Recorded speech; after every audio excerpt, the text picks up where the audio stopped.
All right, there's Dr. Gire, Mr. Green, Miss Paddock. Those are my adults, no kids, right? Okay, so that's recorded already? Yes, it's Okay. recorded. All right. All right. Very well. So have you ever woken up and just been like, today is going to be a weird day? Just had that feeling. A couple of years ago, I woke up, Fort Hood, was in the Army, go downstairs to work, and as I walk in for PT, I look at everybody and their faces are just like, something's wrong. I couldn't really put my finger on it, so go into my office, sit down, pop my computer open, and start working. My coworker comes up to me and he goes, hey, have you heard? And I was like, heard what? He's like, so-and-so committed suicide last night. We'll leave his name out of it for respect to his family. And I was just like, how? I saw him yesterday. He seemed fine. But we never know what's going to go on in people's minds and in their life. That day, we did take a lot of suicide prevention and awareness courses. In the Army, we do that once a quarter. Doc, you would know. Mm-hmm. Right now, I'd just like to inform you a little bit about the statistics, some causes, and some warning signs preventative measures. All right, some of these numbers are kind of staggering. According to the Department of Veteran Affairs, suicide rates are higher within 3 years of discharge. So once somebody gets out of the Army, their suicide rates go up by, I think it was 30%. And then the next 3 years, it goes down by a few more percentage and so on. Also, this is crazy, deployed veterans have a lower risk of suicide than non-deployed veterans. So people who've gone down range, their risk lower than people who stay back and didn't see combat or anything at all. An example of that would be from 2001 to 2007 from Iraq and Afghanistan, deployed female deaths were 68 total. 15 of those were suicide. During that same time, non-deployable females, there were 738 deaths when 109 of them committed suicide. Again, deployed vets have a 41% higher suicide risk than the general population. I'll go into that a little more in a second. And non-deployed veterans have a 61% higher suicide rate than general population.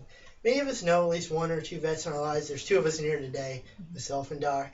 Mm-hmm. You never know who's going through this stuff. Just keep your mind open and just talk to them if you can.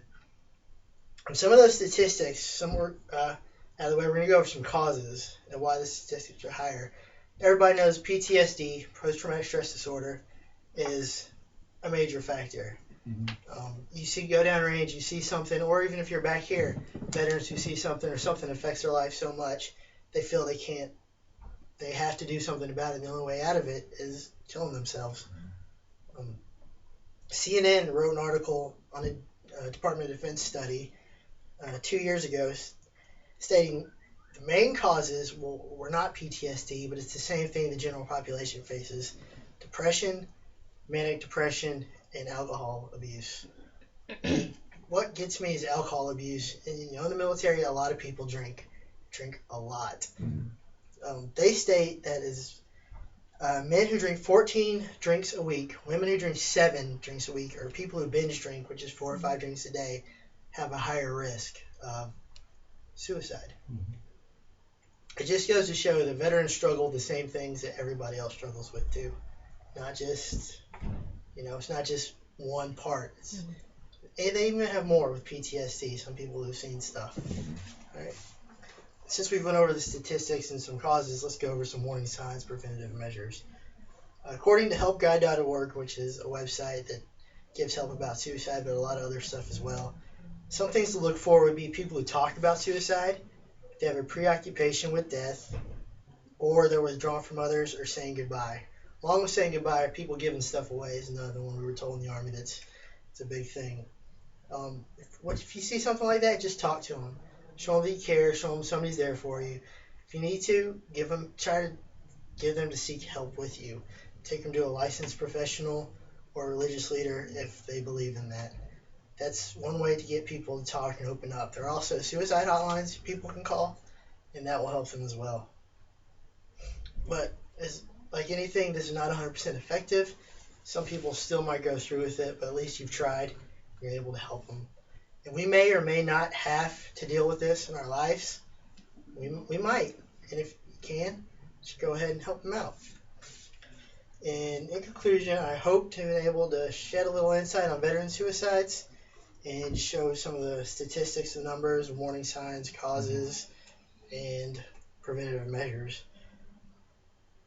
If you come across a veteran who's thought about that, just talk to them, like I said, help them out. They've done so much for us to make our lives better. The least we can do is help them out and get them help they need.